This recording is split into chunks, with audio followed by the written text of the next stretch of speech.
Okay, hello, it's Maester Payne here. This is going to be another Game of Thrones theory video.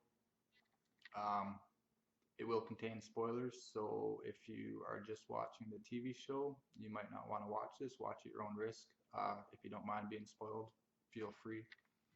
And then again, not everything here, maybe none of it at all, will prove to be true, so you might not even be spoiled. You just think I'm crazy.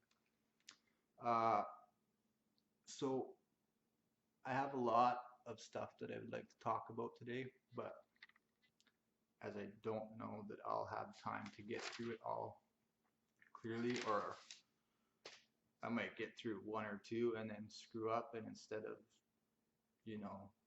starting over from scratch, I will just cut the video there. But I'm going to list off everything that we're going through.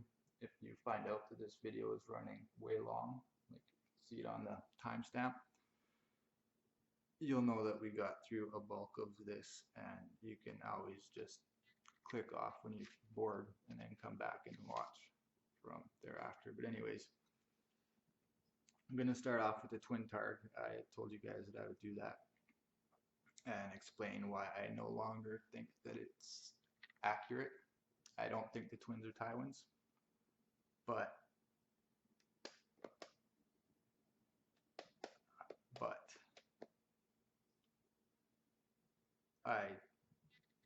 well, we'll get there. We'll figure that out when we're there. Then I'm going to talk about the Southron ambitions theory, which isn't my theory, but it is one that should be discussed, and I think I might even try to flip that around as well. Something I like to do. We will look at the events around the Tower of Joy and Starfall, namely all the women pregnant at the end of the war. There's quite a few of them. You got Lyanna, theoretically, Rhaella, Shara Dane, Wylla, theoretically. That's 4 women. Of course, Catelyn's there too, but we're not really worried about her. We got four fathers. Might even be able to throw another one in there, but I'll just go with Ned, Brandon, Robert, and Rhaegar. Suspects anyways. We're going to take a look at King's Landing when Ned is investigating what Jon Arryn died for. He stumbles across some interesting stuff that at first glance seems like nothing, but really it's at least worth looking at. All stems around Jon Arryn. And a little bit of Cersei too. We're going to talk about the Citadel and what is going on with those guys. And then we will take a look at Winterfell.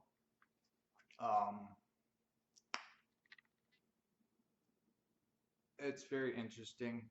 Winterfell being probably the second oldest structure in Westeros, right? Some 8,000 years old. You got the Wall, you got Winterfell. I mean, there's got to be places somewhere around there where people were living at one point or another, but as far as castle goes, I think that's it.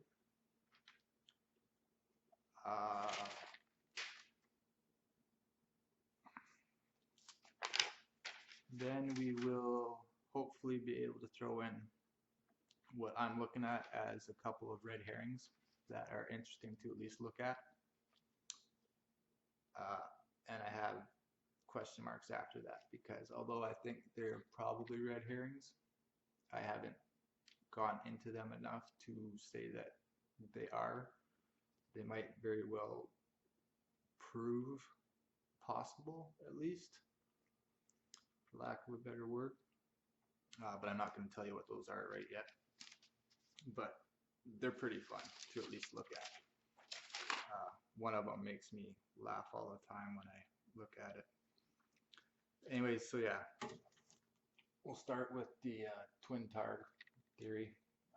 Hope you guys like the light and dark play I got going on here. Something I thought I'd try. If you like it, I think I might stick with it. I don't know. It's easier to talk to yourself in the dark, I find, rather than seeing stuff all around you. Um, and really, when I'm doing these, I'm just talking to myself, which is a lot harder than I would have thought it was watching other people. So congrats to everybody that's very good at it. So twin dark theory, for the most part, stems from page 956 in A Feast for Crows. There's evidence all throughout the books that hint and suggested stuff that the twins may indeed not be Tywin's actual children. But when you're looking at it, it's this page that sort of fleshes it out for you. I don't know if I want to read it all to you guys or just go through the bits and pieces that matter, which I guess we'll just do. So Jaime's having a dream of his mother at the Sept of Baelor. This isn't happening currently. He's not even near the Sept of Baelor, but he's having a dream about it, which is funny because the start of it says he's dreaming. It says, what's it say? That night he dreamt that he was back in the great Sept of Baelor. And then in his dream, the lady tells him that he's not dreaming. So it's kind of weird there already. But like literally this, I don't know, more than a paragraph, but a couple paragraphs are just riddled with actual riddles. Like it's, you're going to want to read it yourselves, like most of the stuff I tell you guys about. But will you forget your own Lord Father too, I wonder, if you ever knew him truly? Will you forget your own Lord Father too? I wonder if you ever knew him truly. So questioning whether or not Jaime ever knew him, which could be just the real side of Tywin, like, oh, did you know he's a funny guy at one point or something like that? But we have to look at it as it's not even him. I wonder if he even knew this guy the way I knew him, or blah, blah, blah. So people suggest that it's Aerys. My first point that I'll make against that comes from that paragraph 2, or that sentence, which is, will you forget your own Lord Father too? First of all, Aerys was never a lord. He was just a king or a knight at one point up until then. Maybe he was a lord at some point, but I don't actually think he was. That's nitpicky, I'm sure, but something to hold on to. I wonder if you ever knew him truly. Who are you? He had to hear her say it. The question is, who are you? So his mother, this is his mother he's talking to, is asking, telling him, the question is, who are you? Who are you, Jaime? You need to find out who you are. Again, you can take that 2 different ways, so there's no proof. When it's all said and done, I look at this as, yeah, the twins aren't Tywins, but could be way off. But is this a dream? No, it's not. We all dream of things we cannot have. Tywin dreamed that his son would be a great knight, that his daughter would be a queen. He dreamed they would be so strong and brave and beautiful that no one would ever laugh at them. I am a knight, he told her, and Cersei is a queen. A tear rolled down her cheek. The woman raised her hood again and turned her back on him. So she's saying Tywin dreamed that his son would be a knight and his daughter a queen, which is exactly what happens when you look at it, unless they're not his kids. His son that doesn't exist isn't a knight, and his daughter isn't a queen, right? That's people who subscribe to this, that's what they're looking at. Of course, there's Tyrion, but Tyrion's neither here nor there, doesn't apply to this theory at the moment.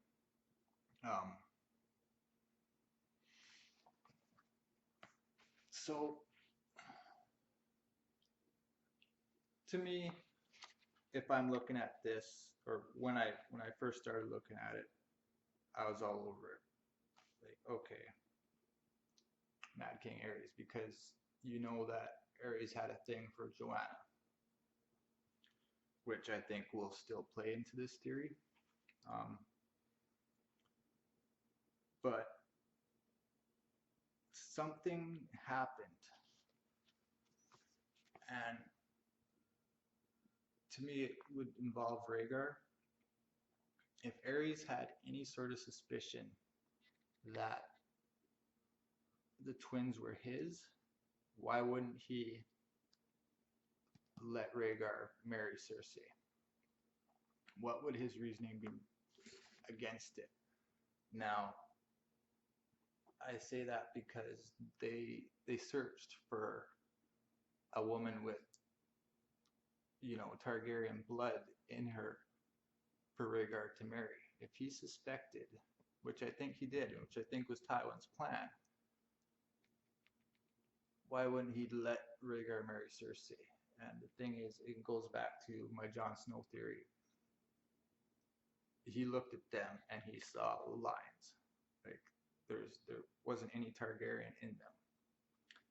It's a little harder because Targaryen and Lannister traits are a little bit more similar, besides being silver hair and, you know, purple eyes and blonde hair and green eyes, but they could probably match up a bit better. But I think that's sort of the key of, and I believe Tywin tried to fool him. Now, that will come in, and I have no real proof, but we know Tywin wanted his golden child. So I think he let either Ares rape Joanna, or he sent her to him to seduce him, let him think that she was pregnant, and then gave her some moon tea or whatever, and then worked his plan. And what his plan was, which is going to get sticky, but okay, most of you that have listened to me in the comments know that I think Tywin was sterile. He couldn't have kids, and eventually he found this out. So I would think that the twins' father is one of his brothers. I couldn't say whether or not he knew about it. Maybe Joanna figured out that Tywin was sterile and enlisted one of his brothers to, you know, create the pure bloodlines that at least the child would be a Lannister. Not the same way the Targaryens do it, but a little bit different. Or Tywin again gave her to another brother to get his golden child. You get something in the very last page of, or not very last page, but the last epilogue of A Dance with Dragons, when Varys kills Kevin Lannister, and there's a mention of you and Tywin shared so much, which I think could play into this. I can't say for certain it's Kevin, but again, looking at the twins, you got Jaime. He's completely different than Tywin, first of all. Tywin's smart. He doesn't rush into battle right away. Jaime's, you know, you piss him off, he's there back and forth. That's how he got captured by Robb. Tywin is the definitive hear me roar. Like, he's yelling, he's screaming, but he doesn't really do much until everything's already won. That's when he acts. Like, you get it with Tyrion when he had to lead the vanguard, and then the battle's won, and Then all of a sudden Tywin comes rushing by with all his knights and picks up the scraps. He does the same thing in Blackwater, takes credit for that. That's Tywin. Hear me roar, but I don't really do much besides behind the scenes. I mean, he's a great strategist. Now Cersei's a little bit more like him, you would think, except she screws everything up. She's got no game. All her plans fall apart, seemingly so far anyways. So I think there's good evidence there that the twins aren't Tywins.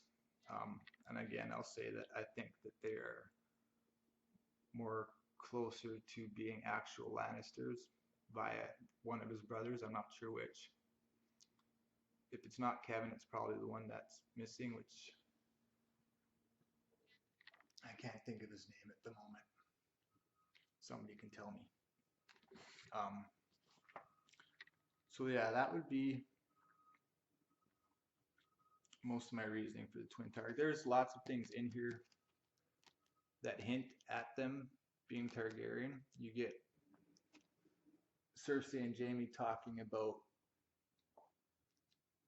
Jaime's hair being golden, and then Cersei plucks a gray hair from his beard, and she says gold or silver. So definitely hinting at Targaryen, making us sort of look that way. Then you get,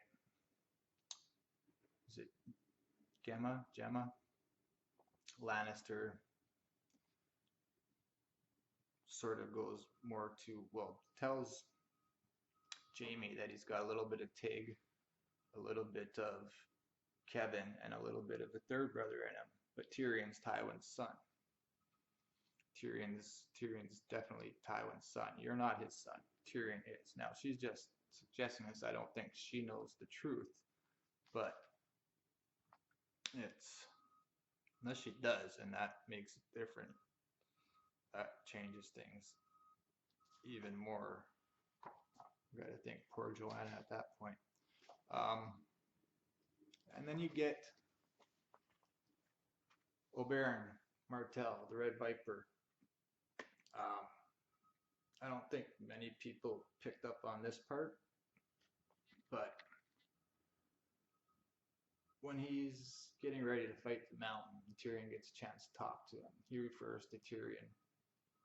He's saying, when this is over, maybe we can go back to Dorne, and you can visit with my brother, Prince Doran, because I think he'd be very curious to see the rightful heir to Casterly Rock, or meet with him. So Oberyn's calling Tyrion the rightful heir to Casterly Rock. And the significance of that is that Elia, his sister, Joanna, and Queen Rhaella, they're all friends in her court. So all three of them were tight, which might explain a little bit more too as to why Aerys was able to sniff out this plot. If Joanna was kind of pissed off at Tywin, maybe she let slip. I'm pretty sure she definitely told Elia, but maybe not Rhaella. But you can see why Oberyn's making that statement is definitely of significance. Not anymore. I don't think so. So anyways, that's it. I don't know. I hope that made some sort of sense. Like I say, it's very hard to talk to yourself and ask me questions and I will give you the answers. I try to ask myself the questions that I think you guys will. And I'm definitely much better, writing comments than I am speaking on video, but I like to get these things out there too. Actually, I'm having fun doing these things, so.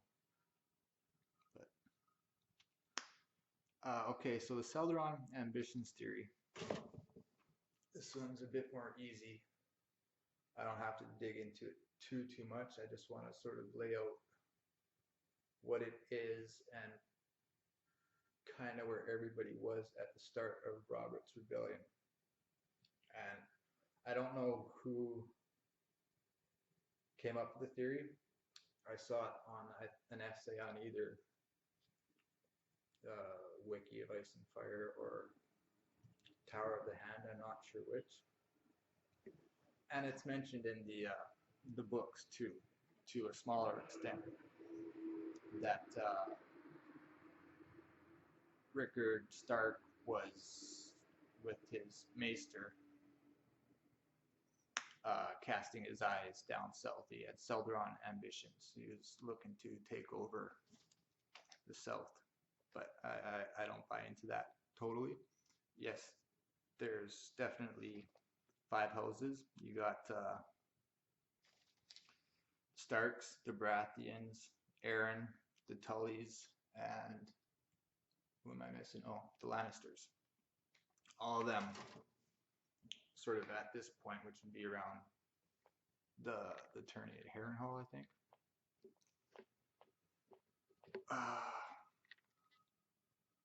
Sort of trying to create family ties. They're marrying off children to each other, fostering people at the Vale. So you got Brandon engaged to Catelyn. Jaime was at one point, at least, asked to marry Lysa. Robert to Lyanna. And Cersei was always kept at King's Landing. I think there's still always the possibility that Elia would die because she was sickly, and maybe he would be able to get her in there. But so you have all these 5 houses sort of plotting this, eventual takeover of King's Landing. Finally, there's no more dragons. Let's get these guys out of there, sort of thing. I don't fully buy into that, but we'll get to that later on. I mean, I definitely think that's happening. That's plausible. I just think there's some more people with other motives involved in that, which, well, might as well get into it now. You have the North, which consistently they just hang about themselves. You have the North, and then you have the South. Put it in the way of the horns. The northern armies use great big war horns, and then just let out big long bellow, long and sustained. When you get south, they use the little trumpets that are beep beep beep beep beep beep beep beep sort of thing. Down south, they're warring. Houses are changing all the time. In the north, things stay the same forever and ever. It's said that no southern army has ever successfully crossed the neck to even really invade the north, I'm pretty sure. Maybe they tried. I know probably the Greyjoys did, at least. They were always down the Riverlands too anyways. So yeah, North's just pretty much unchanged for a long time. So I think part of that Southern ambitions theory is actually they're sneaking themselves into the North. It's going to take a long time. But you start looking into some of the thoughts in Catelyn's head. I don't think she's fully privy to this, although maybe she is. You get some interesting thoughts from her. I don't want to go into them now. Maybe sooner or later I'll do this. I'm not even sure that this is certain, so I'm not calling this, but I do think that through the Citadel, which we'll get down to again later,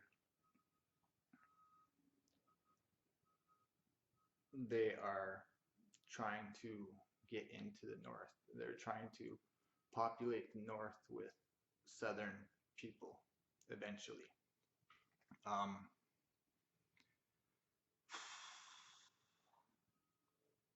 And yeah, so sorry for the delay. You get the death or the kidnapping of Lyanna, which starts the war. Brandon dies. And at that point in time, Ned has to marry Catelyn. But also, you have Littlefinger, who I don't want to get too much into Littlefinger, but this may go against my last theory of Jon and Wylla, or Ned and Wylla being Jon's parents. But I'll say it anyways because it could also work towards it.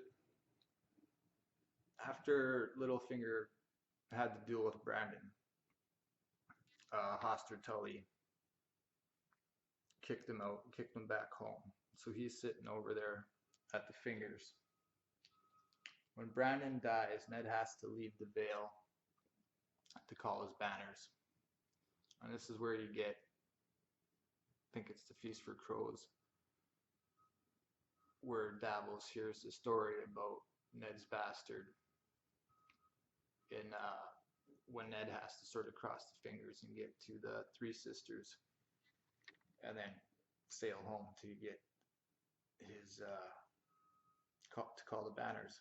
Now, there's a rumor that Ned fathered or got a fisherman's daughter pregnant with a bastard, which he named Jon Arryn, or named after Jon Arryn. She named him after Jon Arryn. To me seems suspect anyways, like she named him Jon Snow, Jon being after Jon Arryn. It's, to me, touchy. I mean, I don't know why she would name a child after Jon Arryn. I mean, maybe he's her lord. I'm not exactly sure that he would be, depending on where she's from. Anyways, it's getting off topic. I'm sorry. Thinking. But at the same time, and I'm guessing here, but I think it's around the same time that Littlefinger sends Catelyn that letter that she apparently never read, and she burns and throws into the fire unread. We sort of get that. I know she tells somebody that, but I think there might be a point in the books where she thinks it to herself, which may make it definitely true that she burned it unread. But we also have another scene of Catelyn throwing a letter into a fire. She definitely read that one. That's the beginning of Winterfell, where Lysa sends her the letter. I think those two tie in. I have a hunch that Cat actually read that letter, and I have a hunch that it contains information about what Ned had done crossing that way. Now, either it's a rumor made up by Littlefinger to try to thwart this marriage again, this new marriage, because when she burns it, she already knew she was going to be marrying Ned. I believe it says that in the book somewhere too. So that's sort of my thinking there. It's just very coincidental that Ned's coming right past Littlefinger at this point, and there's this rumor of him and his bastard that starts, and Catelyn gets this letter from Littlefinger at the same time. Now maybe he actually knows it is truth and he's telling Catelyn all sorts of different aspects here, but we have to question ourselves, what's the point of, first of all, Catelyn burning that letter to begin with? Maybe Littlefinger will tell us way down the line what was in that letter. But somebody has to know, why bring up the letter? What's the point of writing in that Littlefinger sent her a letter and we never know what's in it? So there's definitely some sort of info in there. And I think it has to do with Ned because he's right there at that time. Something's going on there. All right. So as for the Southron ambitions, I think we'll leave it at that.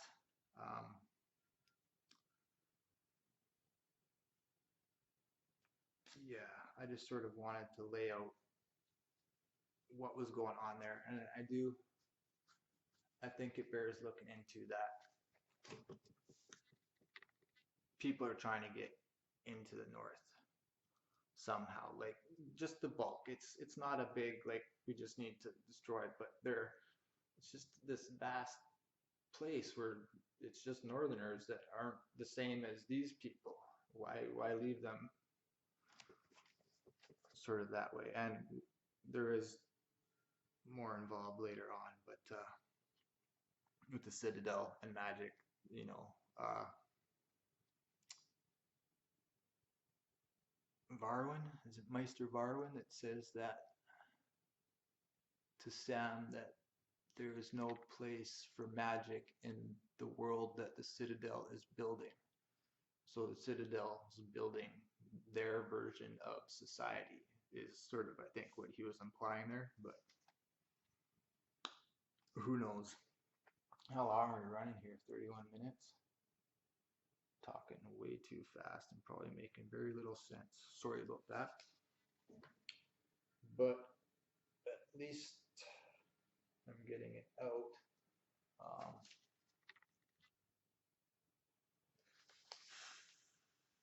right. Tower of Joy and Starfall. And no, this one's going to be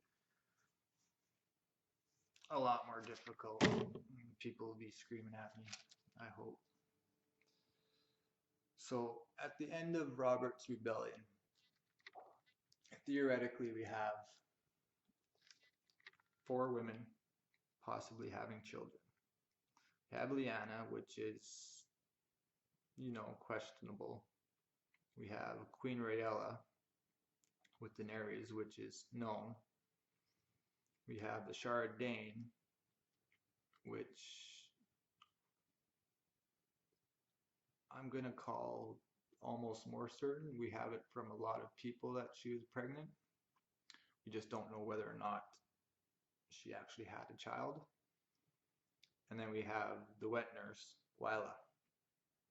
Now, a lot's made up so far in people's theories about Wylla being a wet nurse, and basically that can start at any point. Doesn't have to mean that she was a wet nurse at that point. She could have just been pregnant at that point, but for argument's sake, we'll have her as being pregnant at that point, because Ned says that Wylla was his child's mother, which I admit I could be wrong there. She could just be a wet nurse, but he still has reason to have a wet nurse. Possible fathers being Ned, Brandon with Ashara, Robert with Lyanna, Rhaegar with Lyanna, Ned either with Ashara or Wylla.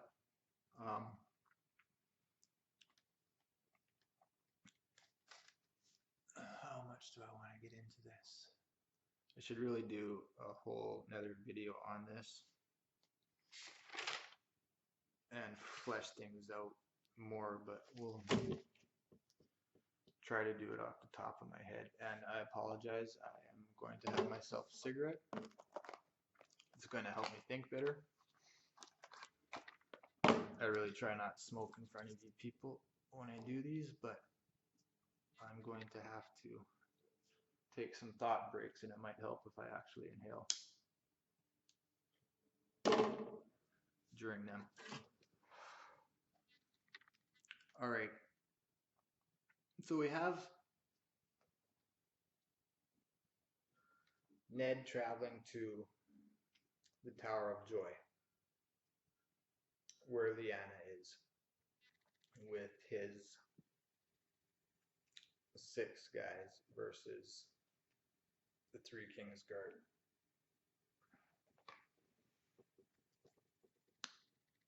First of all, I want to question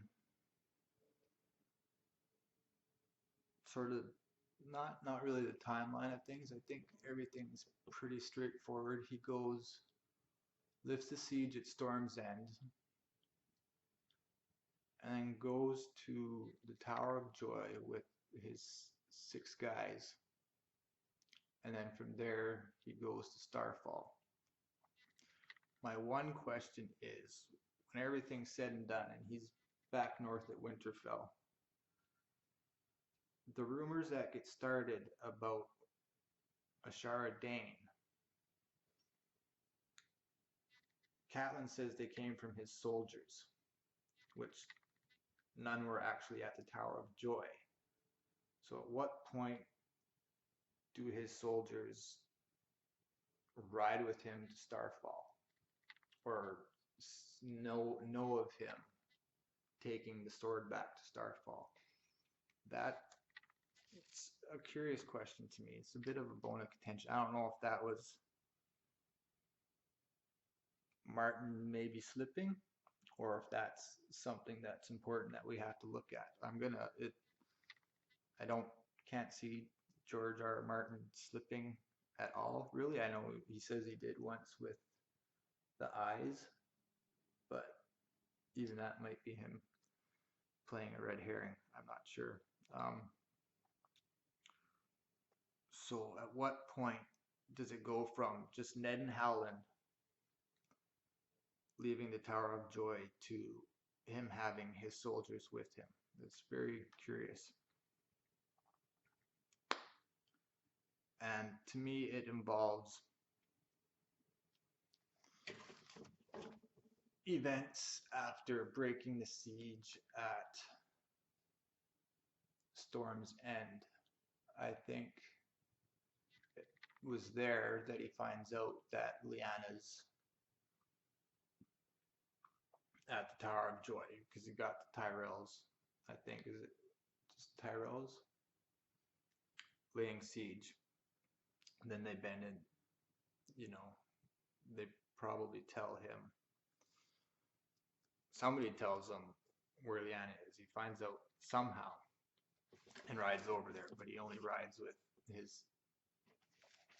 6 men, which is very strange. So how the hell does that army get there? Now, I think I know it, but I don't understand why he would do what I think he would do, or what I think he did, which is sail his troops. Of course, I don't have the map there. Down to Starfall to wait for him. Which, if Ned knows that he's going to Starfall because he has business to take care of there, he might actually do. But I still don't understand why it would be his whole army. Yeah. It's a long trip, but well, it's got to be faster by boat, one would think. Maybe not, though. Hard to say. Anyways, that's a question. I can't say I know the answer, but it's very strange that the soldiers spread the rumor about him riding off to Ashara Dane. So either he fed them this rumor of, I had to go there to give her the sword, which makes a bit more sense. But then where does he hook up with them? Where are his soldiers at? Like, what are they doing? Where did he leave them? I don't know. Sorry. Got a little glimpse into my inner workings of my brain there. anyways, as for Starfall, where we get Wyla and Ashara, now I'm pretty sure Ashara Dane's not dead. And I'm pretty sure that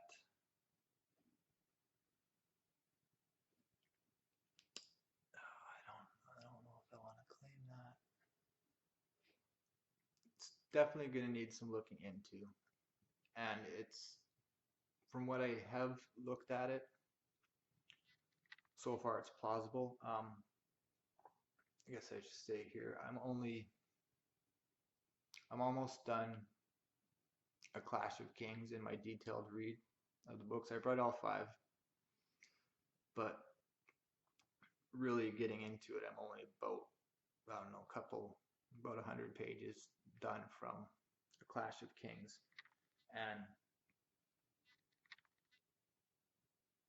a lot of stuff I need to flesh out more, but I have my ideas that come to me, and I decide to look and see if they make sense. So I jump from here, there, pages back, look at the wiki, look at page numbers, go through all that. But really, if you're going to get the gist of the books, you just need to have time to read them all through, which is hard when you want to put out content because you need to sort of flesh out some theories. That's why I have a lot right now, and not all of them are fleshed out. Twin Targ, I'm going to claim that the twins will be one of Tywin's brothers as the father, and that Ned was married before he married Catelyn. I'm going to claim too. There's a little bit more info on that as well. It's a good thing about it is the further I read, I either going to find evidence that helps support my theories or rips them to shreds. So far, with Ned being married, except for knowing that he was actually married, which I could be way out in left field there. I definitely think that he's Jon's father, but we'll see about married. I'm going to stick with it. I'm pretty sure that's a done deal. But yeah, I got a little bit more info there as well. Oh man, 42 minutes, and I don't know if I made any sense so far. That's the problem with shooting your videos at 10 to 4 in the morning, is you get a little sleepy, and it's so damn long. Probably should have just stuck with a Twin Targ. But anyways, yeah, okay. So I have this hunch that Davos Seaworth picked up Ashara Dane, that smuggler. He's involved with some of the happenings besides Dragonstone down in that neck of the woods. Or not Dragonstone, Storm's End, sorry. It's not just him with the onions. There's a reason that we know of him around there at this time. His little boat with the black sails sneaking in and out. There's another possibility too, which we'll go to if what would Lyanna's promise me Ned promise be.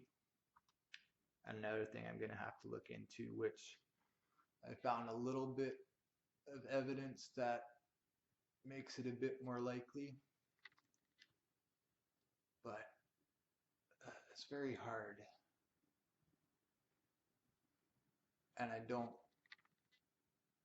like throwing things out there unless I flesh them out. But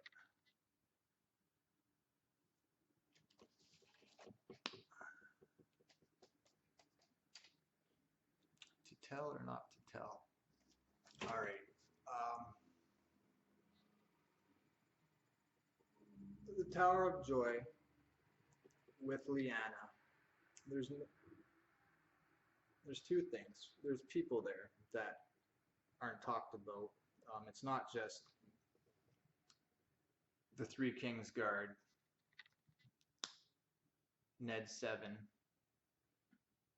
and Lyanna. That's not all who's there. There's whatever sort of staff or boat or people, because afterwards, now I think somebody might have mentioned this in one of their videos somewhere. I'm not sure who, but the phrase "they found him there," they, obviously plural, found Ned there still holding her body.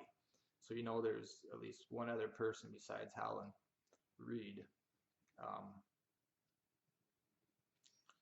So you sort of have to wonder who that is. Now,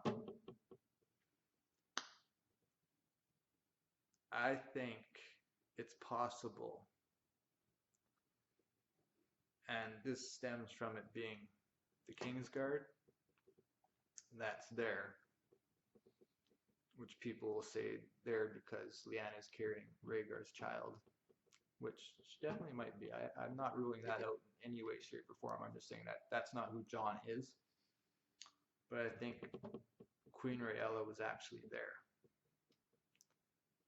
And Viserys was at Dragonstone. He got sent there. You get Jaime talking about it at a different point. And then he also mentions Gerald Hightower as well in the same thing. Jaime's remembering, and he's remembering the boy going to Dragonstone. It says nothing about Rhaella or anything like that. And then he goes to think about Gerald Hightower being, I'm pretty sure Gerald Hightower, he was the king, like the Lord Commander of the Kingsguard, right? Sorry, I have some coffee here.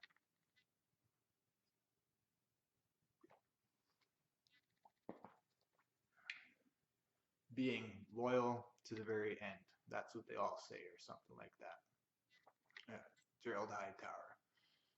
He was loyal to the very end. Everybody says so. I think that was the quote. So he's not taking orders from Rhaegar. He's taking orders from Aerys. That's who controls the Kingsguard. You get that played about in the books too, of who the Kingsguard's taking orders from in the modern story, not the history story. So I think they split up the children, which makes sense. Don't put all your eggs in one basket, right? Which is what I'm trying to let everybody that's listening to me not do, is don't put all your eggs in with Rhaegar and Lyanna. There's other options out there. They have just as much validity as anything else. So come with me over to this side and we'll figure them all out together. So she could have been there. And obviously Lyanna's there. Why would Lyanna and Rhaella be there together? I'm not sure. Rhaegar could have done something.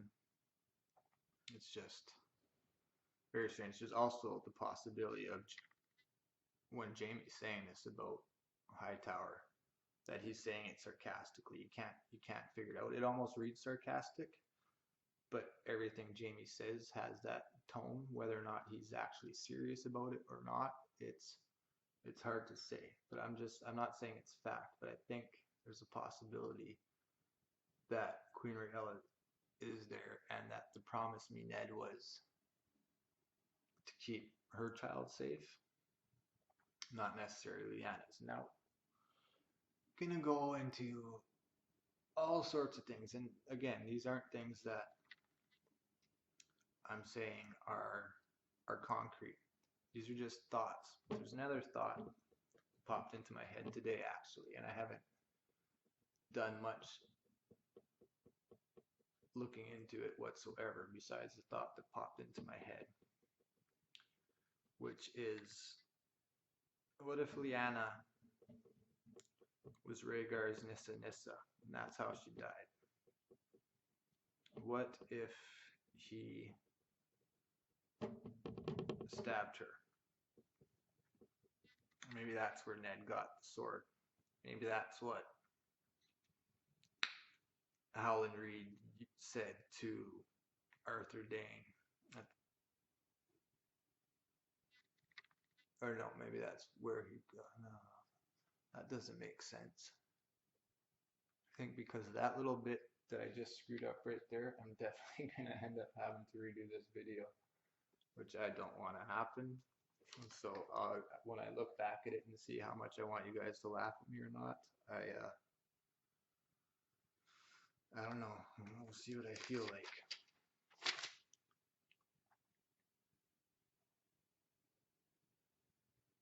Anyways, yeah, I think Davos and his little black boat are doing some more stuff down that direction at the end of the war than just bringing onions to Stannis. He's smuggling people somewhere. You get a little bit from him. Of course, everything's still ambiguity. We'll get into these stories or theories in a lot more detail as time comes. Right now, I'm just letting you guys know what's going to be out there because I'm going to be stepping away for a little bit.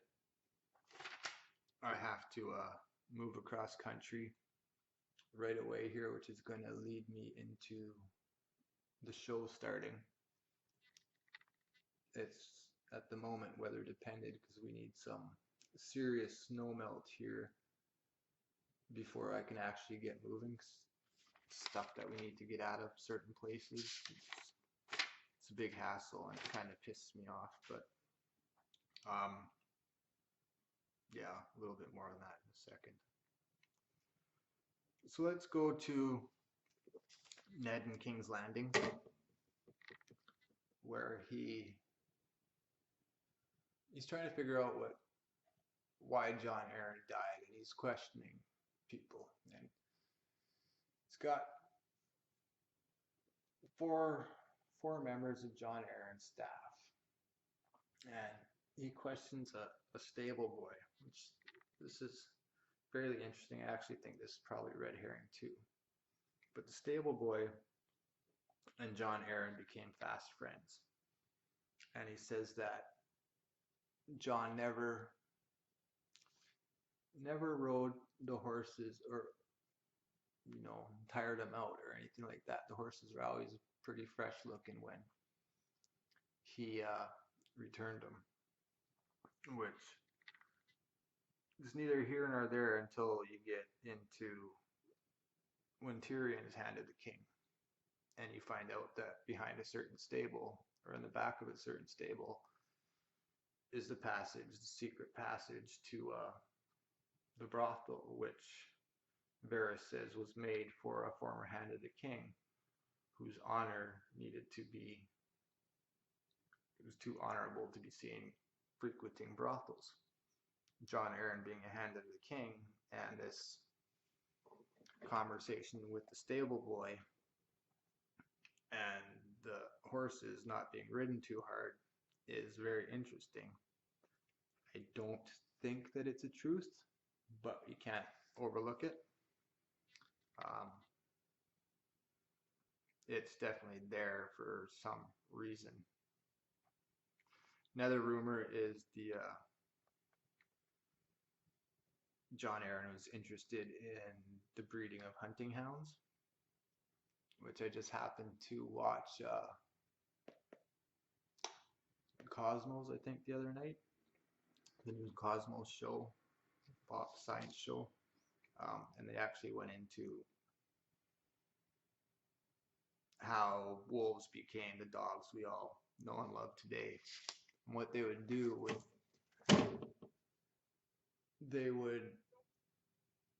every time a litter was born, they would take the pups that showed characteristics of being friendly and familiar with humans and not wild or not prone to biting or things like that. And every other one, they would just kill. They'd kill them off, keep the good ones, and then they breed them and they breed them and they breed them.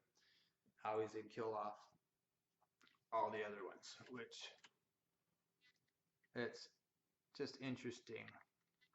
First of all, going into the northern theory that I have about the Citadel, which I'm not saying is true, but this is John Aaron looking into it, so very interesting. But anyways, you get the breeding of hunting hounds, which can also tie into when John Aaron's looking through the book of lineages, households or whatever, when he finds out about the Lannisters. Now, first of all, you have to have a reason. Either he looked at, excuse me, the children and noticed that they weren't Brandon. Like something, or not Brandon's, Robert, something made him start digging into that book. And I'm not necessarily certain he did it to look for the Lannisters, or he was looking for something else, or when he was looking for the Lannisters, he stumbled across something else.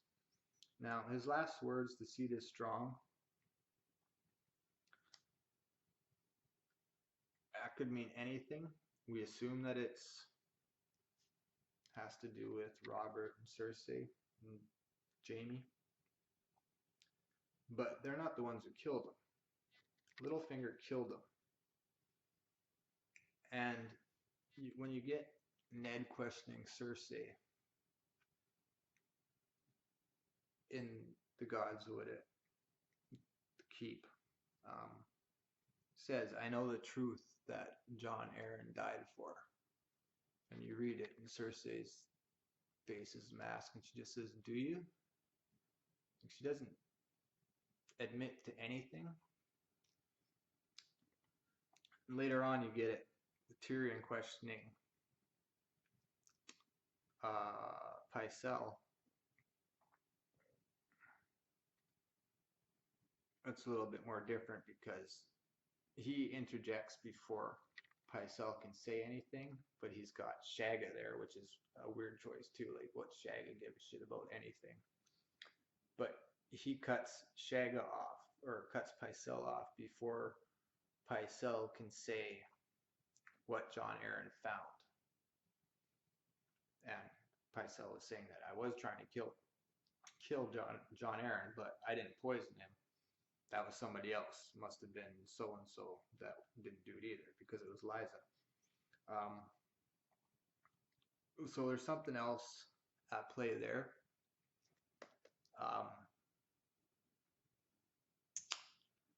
I'm tending to think that the seed is strong is going to lead to,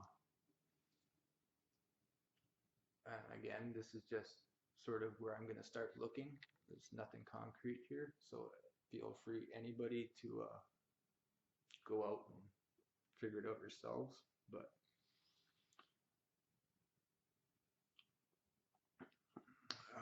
blah, blah, blah, blah, blah. What's her name?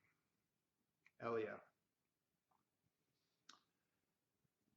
Her first baby, she was in bed for 6 months. Second one nearly killed her. The third one,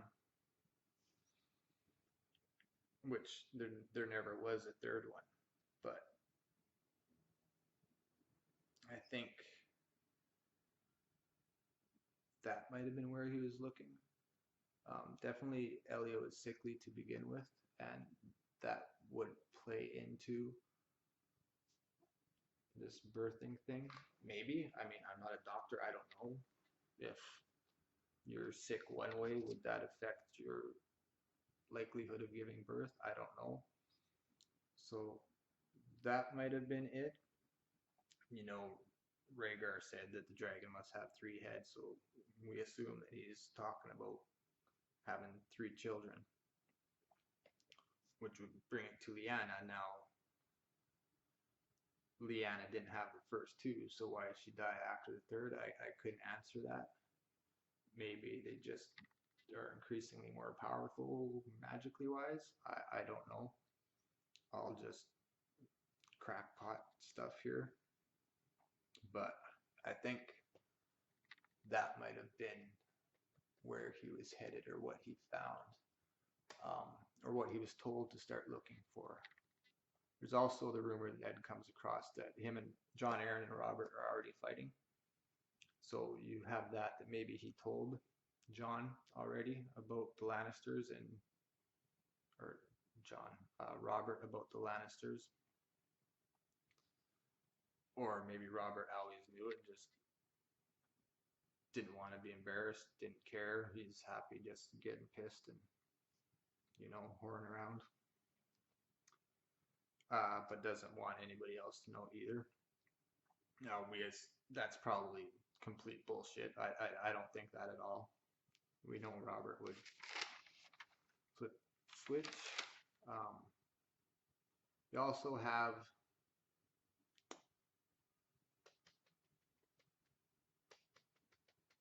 what's his name? Robert's brother. The one that looks like him. Renly. Carrying a picture of a girl, of Marjorie, and questioning if she looks like Lyanna, which probably is exactly what it reads as. He's there trying to, it says that he was going to hook her up with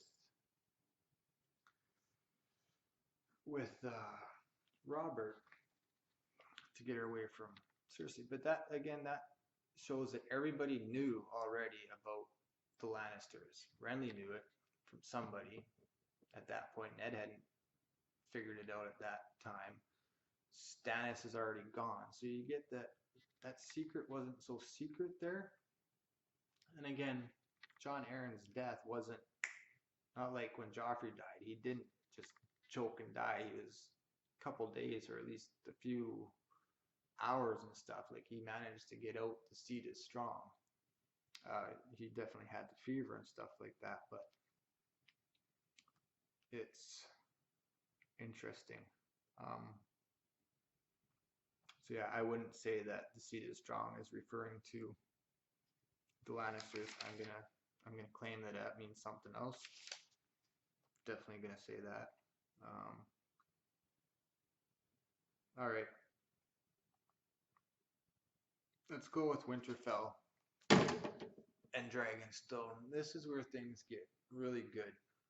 You got Winterfell, the oldest building in Westeros, more than likely. And it's built around the first keep. First keep was standing, and Winterfell was built around it. It said so in the books. And you got the first men hanging out, warring with the children of the forest. Then they finally make their peace, and you get the Andals and the Rhoynar come over, and they start plopping out, and everybody's warring, and they have the Seven Kingdoms. And then you get Targaryens over in Valyria that, well, I guess just the Valyrian freehold in general, that spreads out, which is sort of why the Rhoynar moved, and the Andals probably came over. It was just getting away from this power. And they come all the way to Dragonstone, and I think it's 700 years ago, which would be 400 years before they actually invade Westeros. So there's dragons flying around everywhere over there, but nobody's coming in to Westeros. And what I'm talking about, why this is significant, is the first keep of Westeros, of Winterfell, which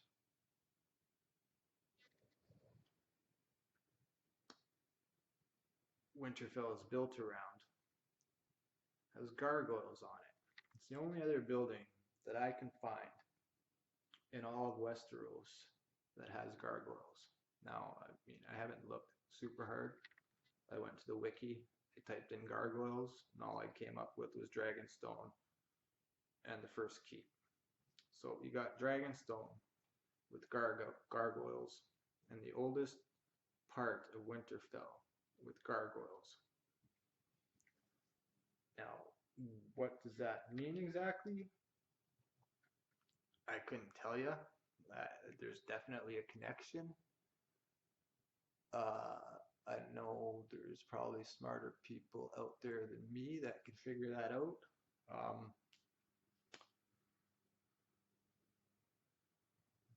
Gargoyles symbolically are definitely things to ward off evil spirits. In this situation, I'd almost say it's meant to contain them or contain things.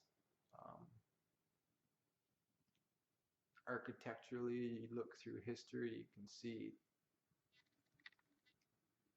when a culture sort of moves, you get their buildings showing up in different styles, different places, but linked to the same culture. Yeah.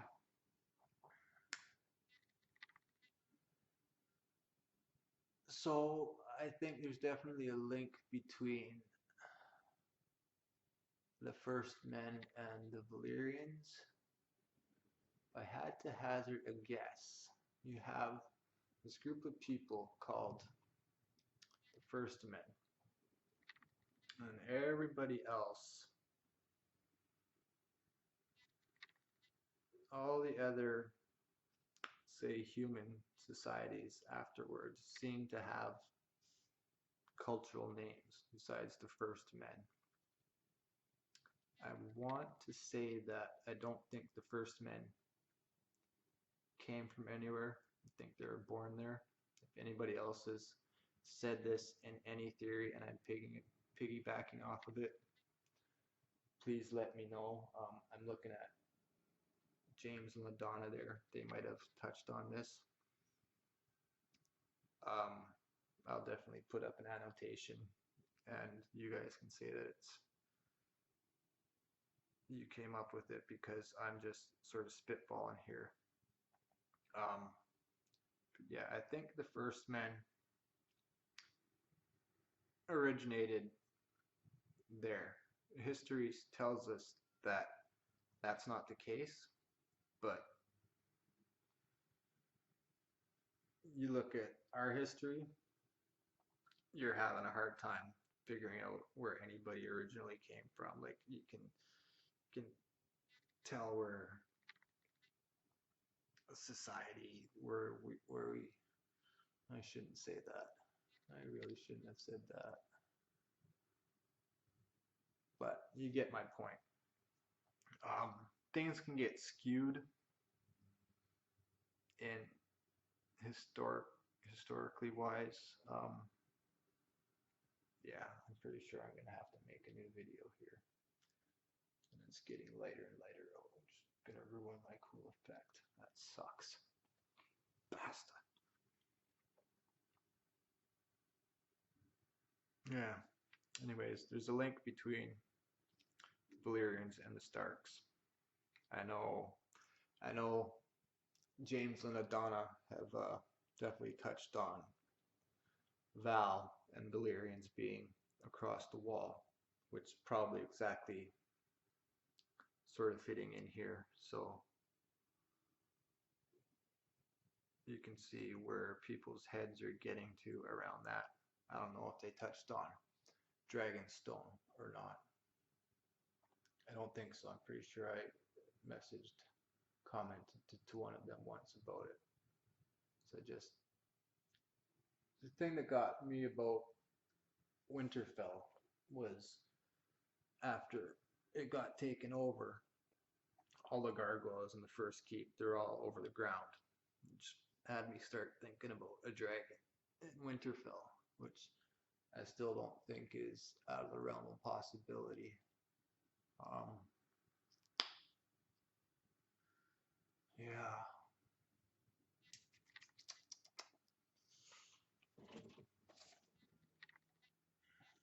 Snow plows out there plowing away. It's still storming. Red herring. All right, we'll give you the red herrings. These ones are fun, strictly fun, but really cool to look at too. Got Maester Luwin. The red herring here would be, was Maester Luwin involved in the assassination with the blade to kill Bran? You guys call it crackpot. I agree, it probably is. But the clues are there. And they make me laugh. They make me laugh every time I read them. I actually got it written down in my Game of Thrones book, LOL, because it's just so stupid, it's funny. So you got Catelyn up in Bran's room, standing vigil. She's staying there for however long. And you get Maester Luwin coming in with this bunch of books saying, we got to do the, we got to make appointments. There's stuff you need to look at. And she flips out on him. Now, you can say that he's coming up there to do the books in the room,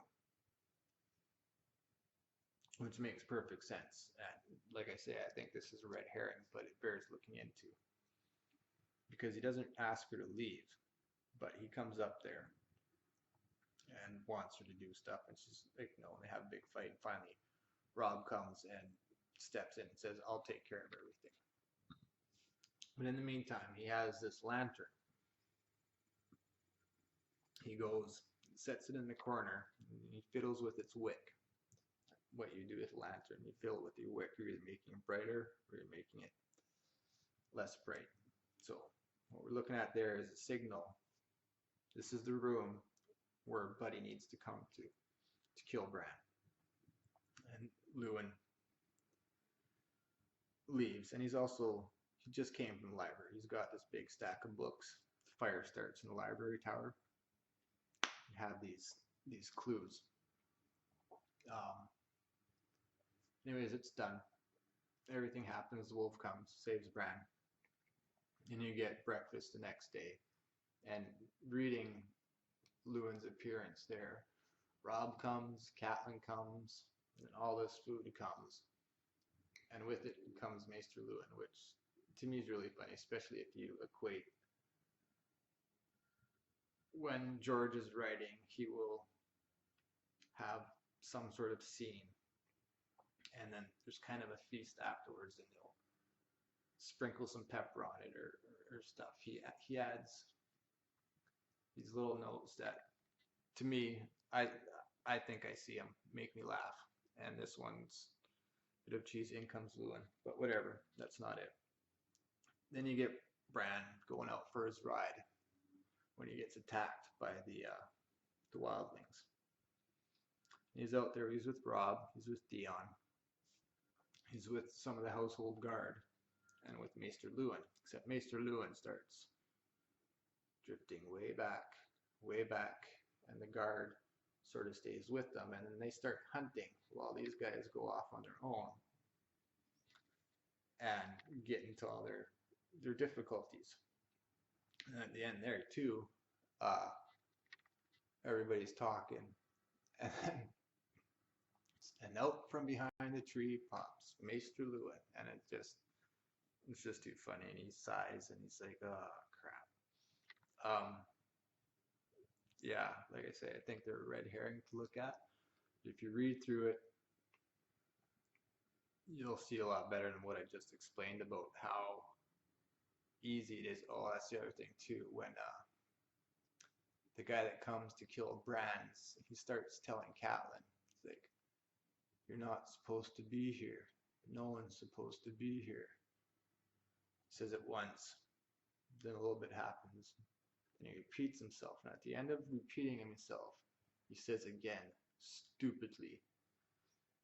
It implies that he's just talking, common peasant tongue, like dumbly. But to me, I think that was George saying, it's really stupid if I put this part in here because then everybody's gonna look at this, which we didn't do. I didn't do. Well, actually, I did quite a ways back. But I can't take it anywhere because it sort of ends. The theory ends, but you get the 2 times Bran's in jeopardy after he gets pushed out of the window, not counting that time, but all the other 2 times. Lewin's right there, and both times he's trying to get Kat out, and he brings the guard away from Bran. We get into the Citadel theory that I laid out. You might find some connection there. I doubt it, but it's possible. And that Lewin just, he finally decides, okay, you know what? Magic's kind of a real deal. I like the kid. Again, just a red herring. I'm throwing it out there because it's fun to look at. The other one, which is going to be fun to look at least I think, which is probably even less likely than the one I just told you, but Boromir Sixskins in the prologue to Dance with Dragons, his story arc there, when he wargs the human. Chick just flips out. If you're standing there watching this lady, she's just, you know, flailing her arms, dancing around. She bites her tongue off. And if you're just sitting there looking at her, you'd think that she's gone mad, which we'll get into, because afterwards she rakes her face. She does exactly what Catelyn does at the Red Wedding. So, you know, I'm looking at every angle, everywhere, all the time. Definitely not saying this is true. Totally think it's a red herring. But because the similarities, and you got to question again this prologue, what's it leading up to, what's it showing us. Definitely teaches about warging, what the rules are, this and that. But we already seen Bran warg Hodor, so we know that either Bran's up Shit's Creek and the abomination things happening with him, or Hodor being a half giant is you know, plays as well. Who knows? But again, these are people that don't know the rules of warging, or what's said to be the rules of warging. Robb's dying goes from first word out of his mouth is Grey Wind, ... Jane, ... mother. It's almost like he's looking for something. Grey Wind, Jane, mother. You go to Jon at his last chapter, where his mind goes at the end. He's ghost. So with Robb, got Grey Wind dead, Jane nowhere near, mother, Catelyn flipping out. But you get dialogue from Cat because it's all done through her, right? But what if? This is the question. Like I say, I don't agree with this theory, but I'm putting it out there because there's similarities and we got to check everything out. What if you warg somebody who decides to let you in, who all of a sudden knows, oh, it's my son. He's here. I want to keep him safe. Come on in. And she flips out for a bit, starts breaking her face, and she starts talking about Ned, cutting her hair, feeling the blood, and then she starts laughing. And they're like, she's gone mad. She's nuts. She says it tickles. Now, because I checked this out, I read one Lady Stoneheart chapter that I could find, and to me it totally disproves this, because you get Cat talking about wanting her son back, but you could argue that she's talking about Bran.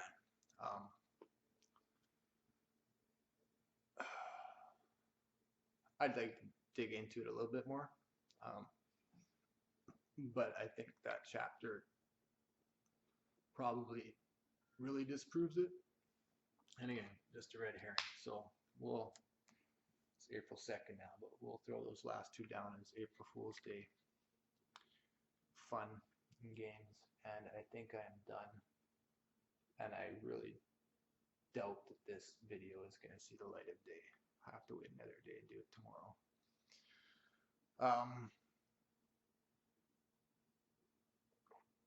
If I do look at this and decide to put it up, I guess I better stay. So I already told you guys I am moving across country, which we're actually supposed to be leaving in 2 days. Guarantee that's not going to happen. Hopefully I'm here for the 6th so I can actually be around a TV show or a television so I can watch the TV show.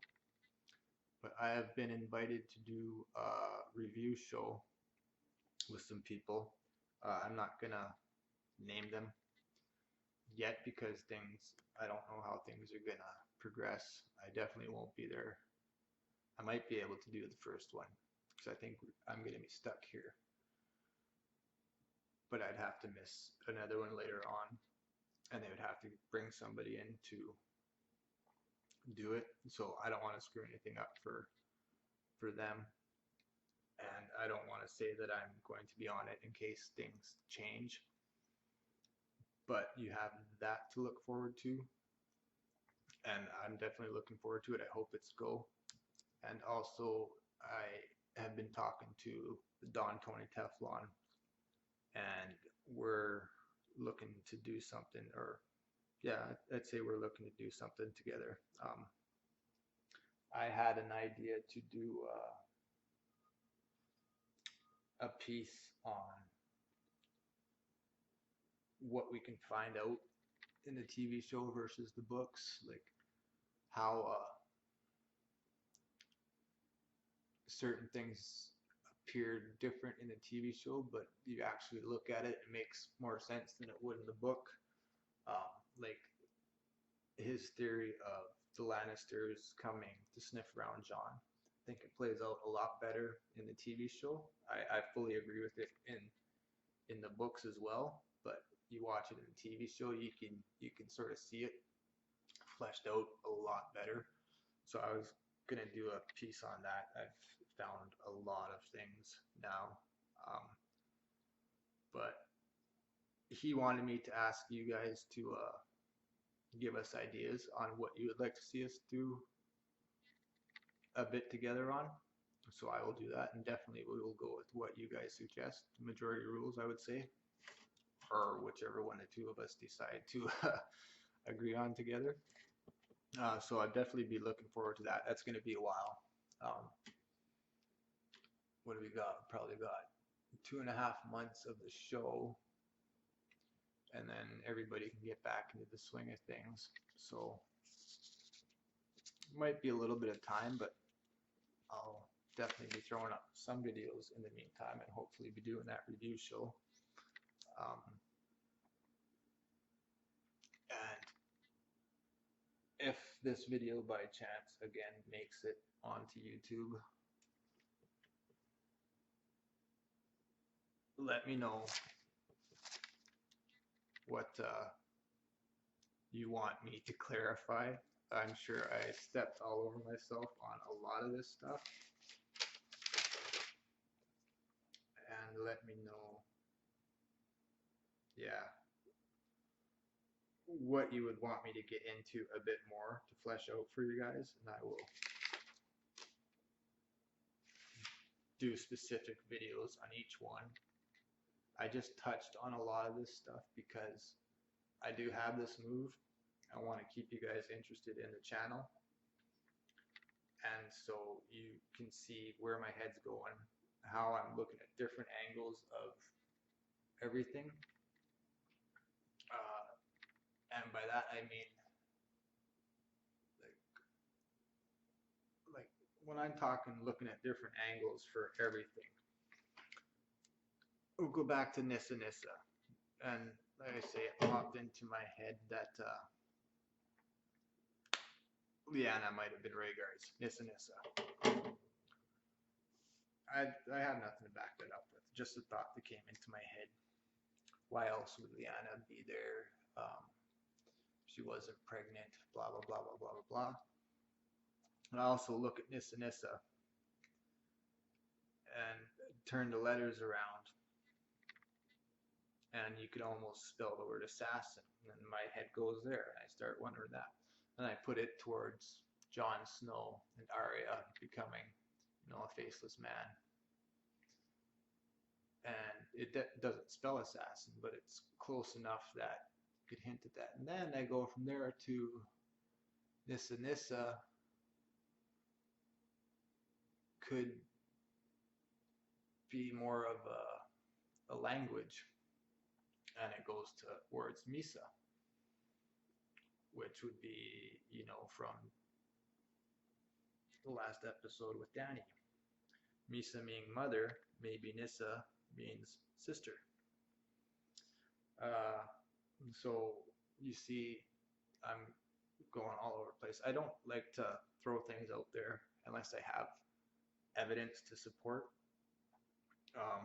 So any of these things that I just listed, if you want evidence to support, let me know. I will find it, or I will take it down from the scope of what I'm looking into, because I don't want you guys thinking I believe in shit that I don't. So what I believe in right now is Ned is Jon's father. Ned was married before he married Catelyn, and the twins are not Tywins, and they're probably one of Tywin's brothers. And there's something else there, but yeah. Spread the word. I know I'm definitely giving you guys stuff you haven't heard before. So please like, please subscribe. Let people know what I'm doing over here, how I'm taking apart everything, giving all sorts of new directions. You guys don't want to keep watching the same old, same old. I'm going to give you stuff. I'm going to give it to you with evidence. It could all be crackpot. There'll be evidence to back it up. You decide if you want to go there with me or not. And argue with me. If you're going to argue with me, give me reasons so I can debate you. I'd love it. Anybody wants to,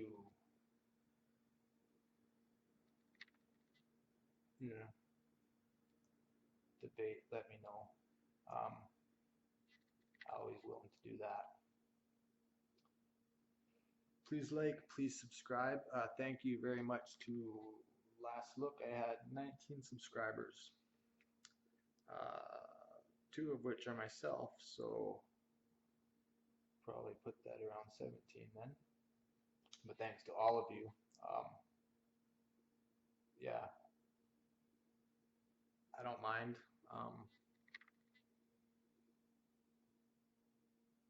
Yeah, as long as somebody's listening to me. I mean, the less people that start agreeing with me, which eventually you guys will, because I'm going to prove it to you. My 17 viewers or subscribers right now will be sort of first on the bandwagon, so I like that. All right, guys, thank you. I hope this goes up. I don't think it will, but if by chance it does, I will see you in the next one, which will probably be 2 or 3 weeks, so it'll probably be a while. Thanks for watching. Bye.